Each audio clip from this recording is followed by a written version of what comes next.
So your first one was deep.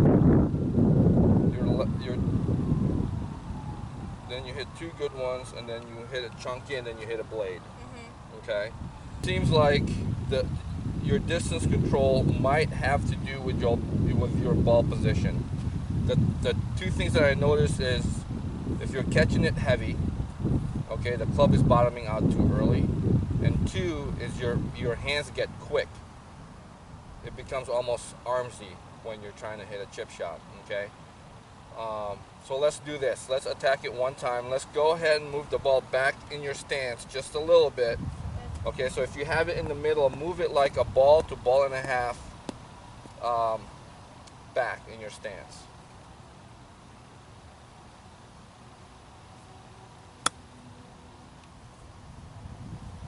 Okay. What do you think of that one? That was good. It was definitely cleaner contact than the other ones. Okay.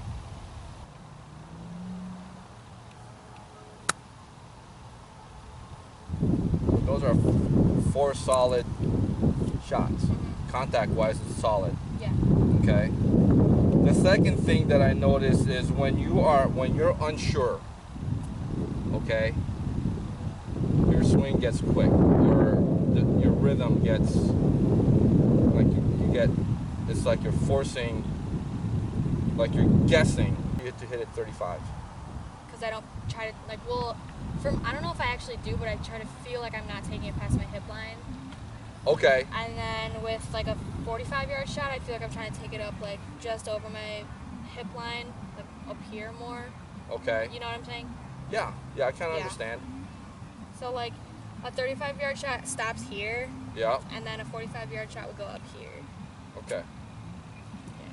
So let's simplify that. Okay. And so the way I approach wedge systems is I need to figure out how far I hit my 58 where my hands go from rib high. So I only have 2 shots. A rib to rib shot, okay, and a shoulder to shoulder shot.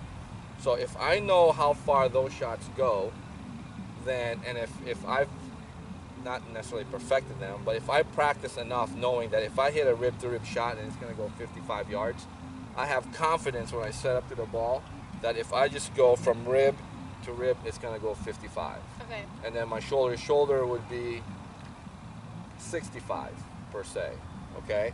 And then you could even be more versatile by learning how to hit your 54 degree rib to rib and then shoulder to shoulder. Okay. Okay? So let's hit driver then. Okay.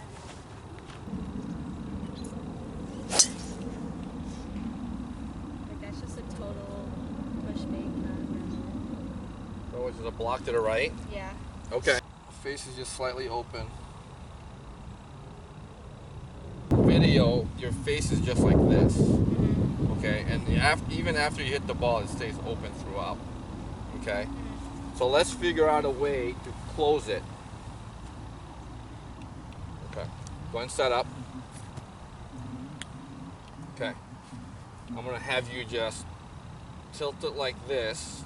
Okay, so it allows you to hit it more on the up and hopefully be able to turn the toe over. Okay.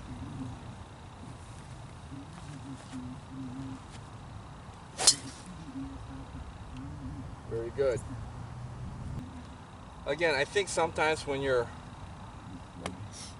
leaking it to the right, you're more on top of the golf ball than you are you need to feel like you're just a little bit behind it, and your left shoulder should be slightly higher than your right. Okay? That allows you to make a good turn, and then when you're hitting it on the upswing, that toe is actually turning over instead of here, shoulder level, where it you're not hitting it over the top, but you're just leaving the face slightly open. Okay, this should allow you to swing your arms freely and turn the ball over. Okay.